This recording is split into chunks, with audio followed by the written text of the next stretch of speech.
Well, folks, as you see, I'm here with Aristo again, and this is going to be the video for July the 9th, 2017, and the tentative title, which could change as we move on, is The Bogus War of Light and Dark.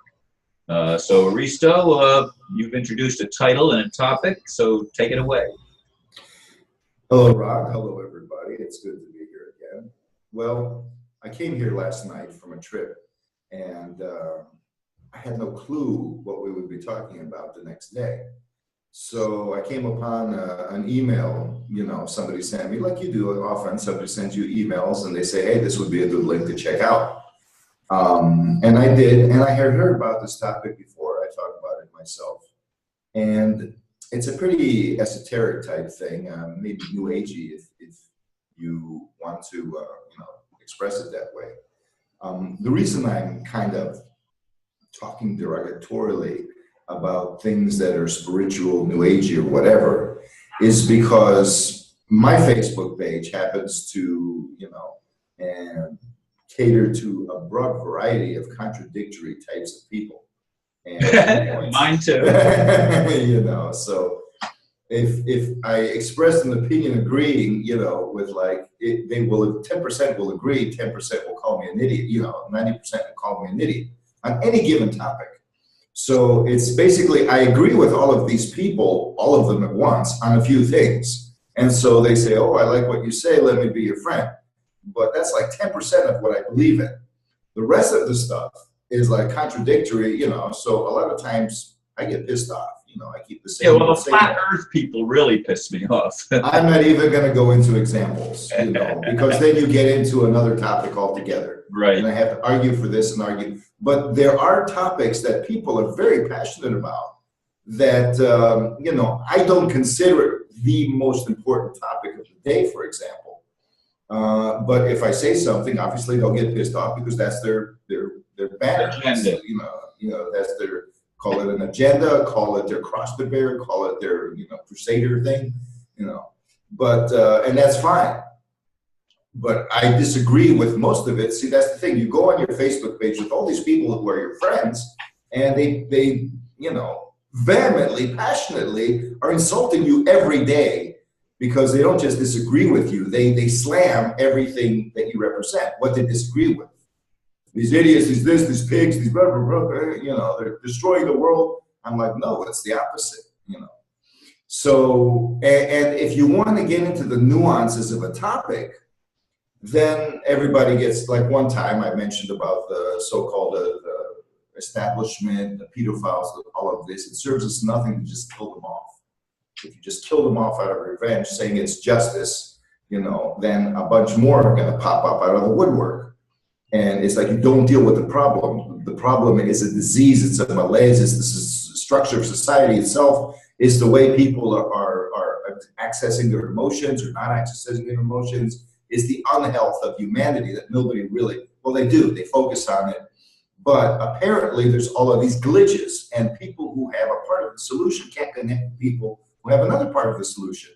And why is that? Well, everybody is polarized. And nobody works together. Yeah, they don't, and we all say the same thing. I mean, why is everybody, I'm saying the same, see, this is where I agree with everybody who disagrees with me. Because we all have the same argument, why can't they agree with me? Why can't we get along? And it's like, why can't we even agree to disagree? That classical thing. Because if you disagree, nothing gets done. You can agree to disagree, but then it serves those who are using violence to just get their way and who are perpetrating everything that we all disagree with.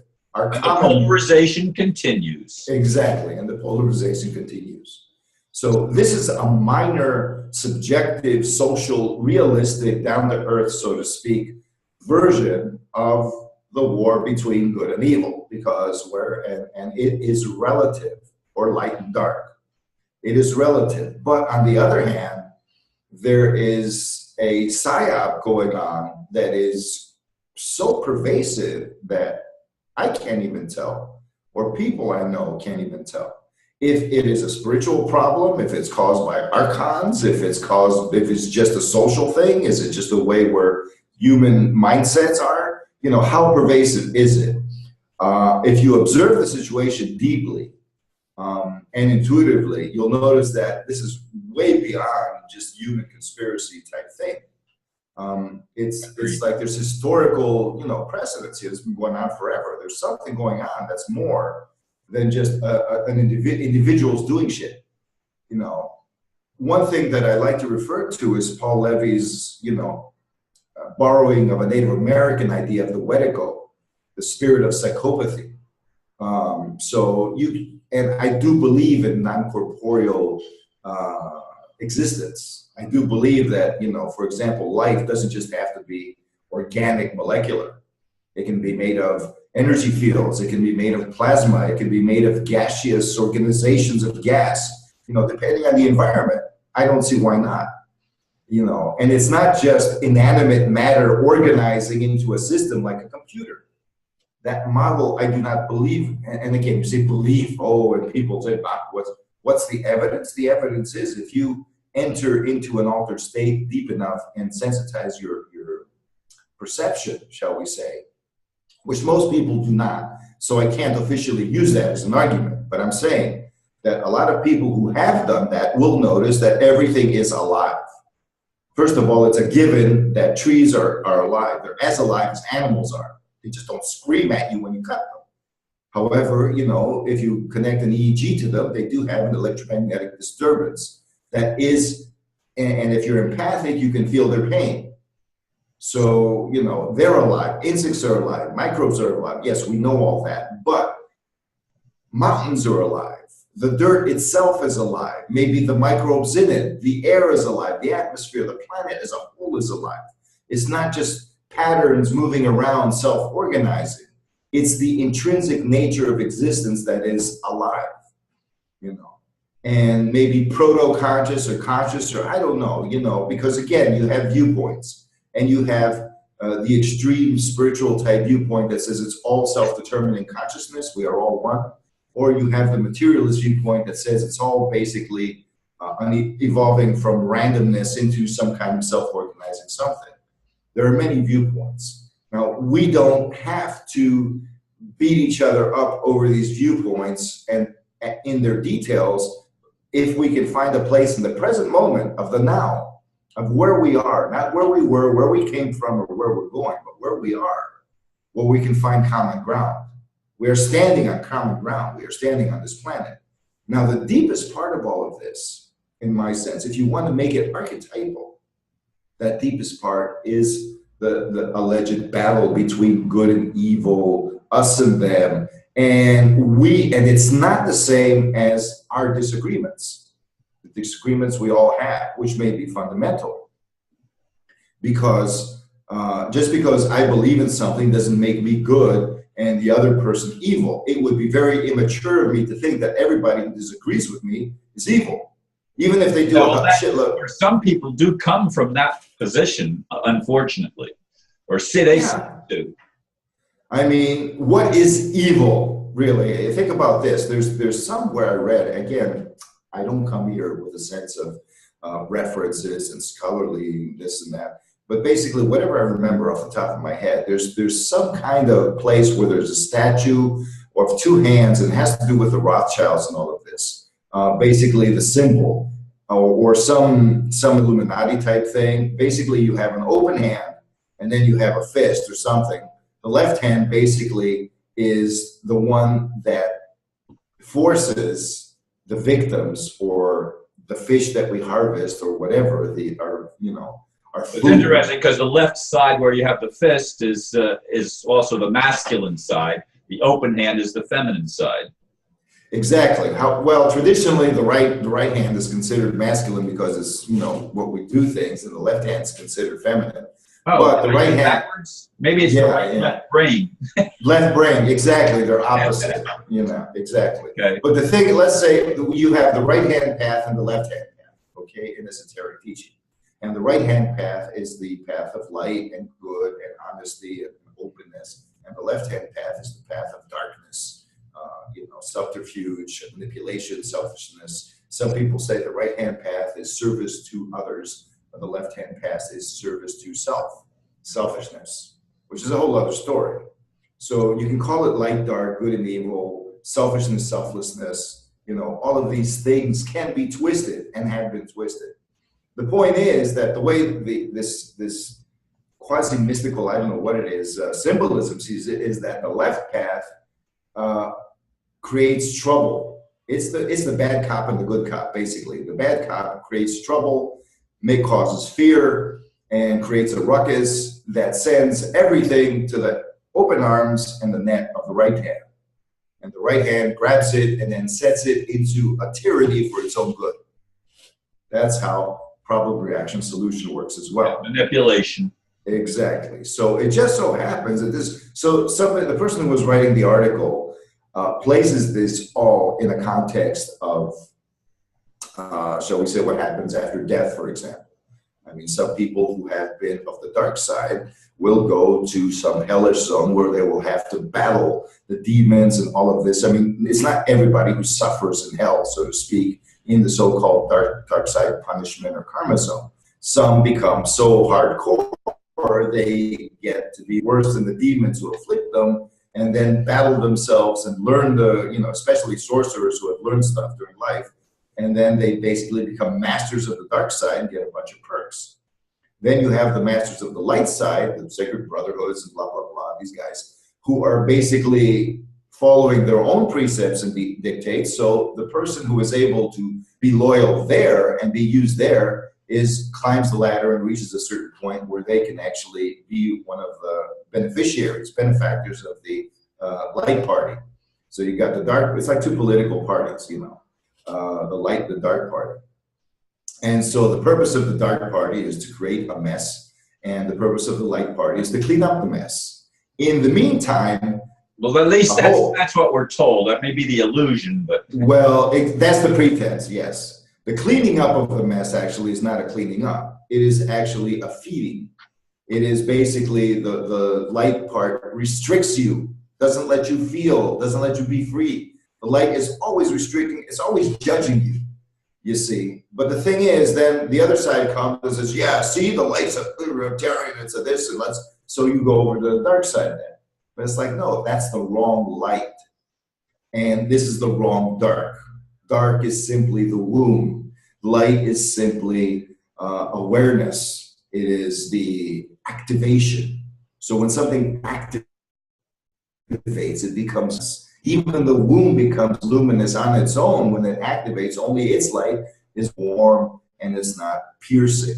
The piercing light, that's like a spear, the divine phallus, the divine thunderbolt. That's why the light is usually masculine, light-oriented people. And so this guy was saying, look, how do you tell the difference? Well, first of all, the true light is not bright white. It's not overwhelming. It doesn't try to humble you. It is very soft, very good, but it's not weak. It sits there and it gives you confidence. It does not judge you. Another person can evaluate you. I can evaluate. So if you give me a guilt trip because I have a viewpoint on how you're treating somebody or me or whatever, then you're the one who's playing the game. I may be playing the game too. But the point is, the one who is bitching at the one who is so-called judging, just in a way that creates a guilt trip. That's a cop-out. You don't have to do that, A lot of people do that self-righteously. So there's a game going on here. And a lot of people pick up on the game and play it because it gives them a position, it gives them a sense of meaning, it gives them a sense of it being important. It's like being the snitch to the good cop or the bad cop, or, being part of the gang, even though you're pretending. And they play the game in such a way that it's very difficult, unless you're truly intuitive and you can stand on your own 2 feet and not give a shit about who tells you what, and also respect yourself enough to not get into these insane psychic attack zones that pose as discussions. I'm using social media as a kind of example because everybody knows it. But the article itself was saying, look, it sets it up this way spiritually. This archon, demiurge, whatever, is basically a being that's dying. And so this being doesn't have eternal life. It doesn't have a soul. It's an artificial intelligence at a cosmic level. Let's put it like that. So this artificial intelligence type thing is here, in my honest opinion, the article was not saying this, is here to create a catalytic dynamic in order for evolution to reach a certain stage and resolve certain issues. This artificial intelligence is the result of certain issues in existence that do not allow things to evolve as they should. This is basically the differential between, shall we say, the pre-manifest state, the unity, and the manifest state where you have multiplicity, diversity, and all of that. And you have fragmentation and lovelessness entering the picture. So you have a completely loving state encountering unlovingness, and all hell breaks loose. And that's like the first polarity. But it really isn't a polarity. It can be reconciled because unlovingness is basically forcing something that has nothing to do with love, and yet is necessary for existence and is necessary for creation, as, shall we say, the background of it. Call it a void or something, where love can play. The space, you don't make love to everything, you know, because you need something. For example, for me to be here and you to be here, there has to be space between us. You know, that's why everybody says, oh, we are one. They want to eliminate that space, and then there's nothing and there's one. But when there's one and nothing around it. You see, even one has a sense of what else is there. If there's nothing else, then even the word nothing creeps in there too. This nothing, this thing that we say nothing, is not a bad thing. It's simply a neutral state where I can operate, just like the background. It's really not a hard concept to comprehend. It's just that it's not operant so easily in our day-to-day logic, because we use the word, we use the concept, we've demonized it a lot, or we've glorified it like nihilistic nirvana or something like that. But the point is, if you force nothingness, if God or divinity or the essence that is one of God and Goddess forces something it encounters that has nothing to do with love to be loving, it will encounter hatred. So when it encounters hatred, it basically, the other thing, whatever it encounters, which is part of a greater fucking extent that it wants to explore, is essentially saying, leave me the fuck alone. And if you leave it alone, but now we can't leave it alone because we're tied into it, we're intertwined, we become mutated with this thing. So all of these things have come out because of this. And I'm speaking Aristo's theory of everything here. You know, it's not something that you'll really find, you know, maybe there are others who express similar things.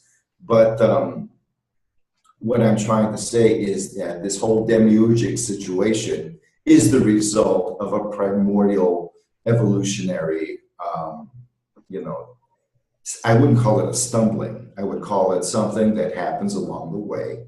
And it only happens once, but it has ramifications. And once it's resolved, then everything can go along as it should. It is already going along as it should with all this suffering. And you say, well, how can you know, heal this? You know, well, healing means that the suffering is seen upon as something. Once the pain is gone, once extreme well-being comes in, once love permeates the air, then you'll see it and say, okay, this wasn't something that had to happen from a script, but it happened because it was in our nature, in love's nature to do this. Love demands everything, return love. It doesn't, even hatred. Or love demands to love everything selflessly, even hatred. This is where the dark side, so-called, comes up and has a legitimate argument. It says, if something hates me, not is angry at me. You know, there's a difference between anger, depression, sadness, grief, fear. All of these things are emotional dynamics that seek to correct or heal situations. They just vibrate in order to create a certain state of resolution.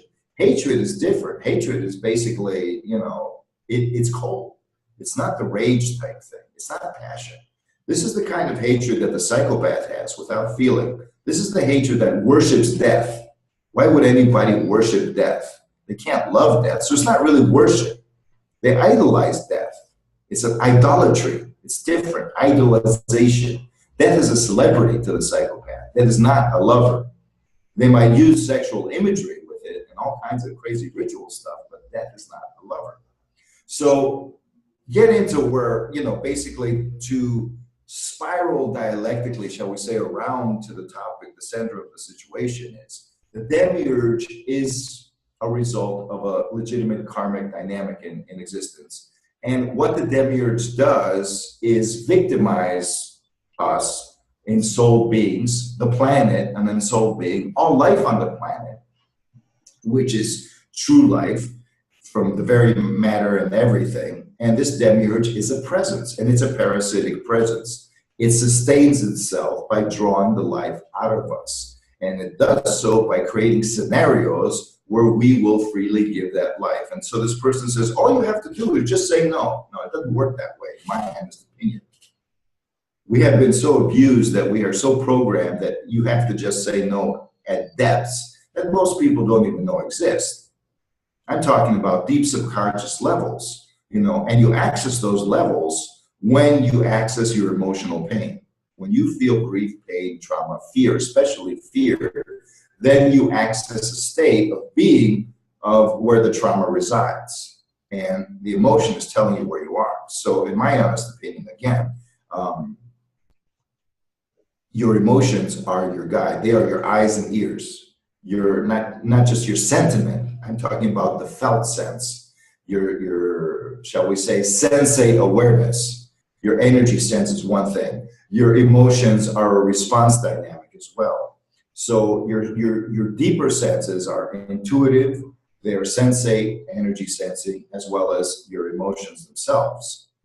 And if you can honor these, they will teach you where your reason cannot. There's so many psy-ops right now. And the good and evil thing is another one. The light and dark thing is another one. It's easy. We feel comfortable, but I feel good. My feelings tell me no. You feel relieved that you don't have to face yourself. You feel relieved that you don't have to face something very, very troubling. You feel relieved that cognitive dissonance isn't, you know, and anything that I can say can and will be used against me if I bring it up to people who are not understanding what I'm saying. And that's what everybody says anyway. So you see, reason is not the answer. Reason is just something that if somebody with their feelings can intuitively detect that this expression is a little different and it leads you somewhere a little differently than the other expressions that are not of a similar bent, shall we say. Something where the concern is to transcend the bullshit instead of getting into deeper bullshit. Or say, no, this is the good bullshit and that's the bad bullshit. You know, because that's what this whole light and dark thing is. Good bullshit versus bad bullshit. Good cop versus bad cop. Good tyrant versus bad tyrant. Good rapist versus bad rapist. You know, we all want the good rapist. No, the good rapist is just somebody who punishes you for your own good, who rapes you for your own good, who feeds on you. The other guy will tell you that, or girl will tell you that they're doing it to you because they feel like it. It's their initiative, ha, ha, ha. They're stronger than you, you know. They'll actually say, hey, I'm just being more honest than this stupid white light guy over there. Now, when you call it a bogus war, why is it bogus, though? Because it's a setup. Experience is real, not an illusion. Mm-hmm. Because the light and the dark are like the Republican and Democratic Party. Well, that's a bogus. Exactly. So they pretend. You see people who are pro-Trump fighting the people who are anti-Trump. It's a war, and it might as well be. I mean, and with threats and all kinds of things, and they're all righteous from both ends. Who's right? You know, none of them. I don't think. You know what? I agree. None of them. You know, so the same thing. You know, you have these so-called characters with the horns, and then the other ones with the halos. And it's two football teams, you know, and we are the football being tossed around.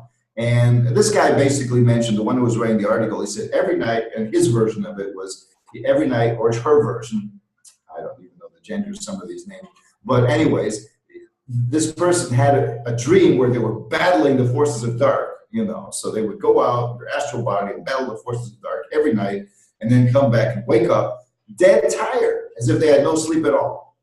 And their health was suffering. So something was feeding on them. So as soon as they got up and said, I refuse to do this anymore.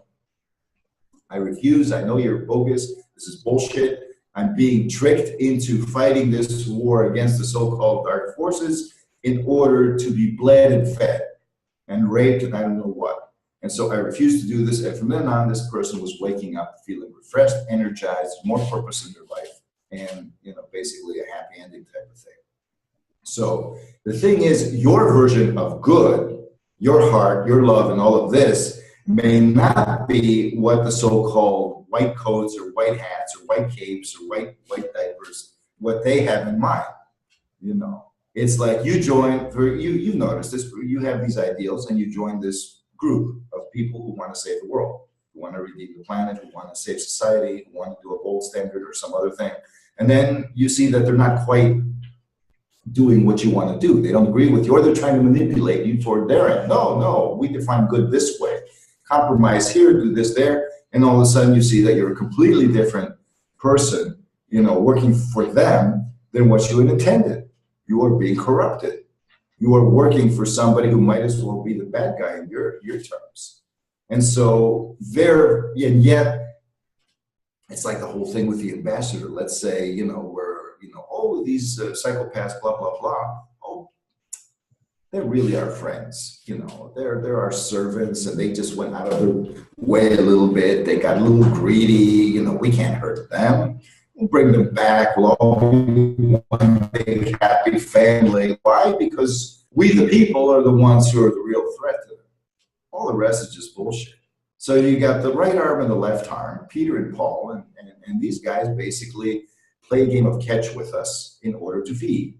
And feeding is basically taking away our initiative, our aspiration, our capacity to love, and replacing it with illusions. Notice how the entertainment industry is booming, how communications are booming, how all this sharing is going on, how basically the internet of everything is being pushed on us with radiations that are deadly to not just human beings, but to all life.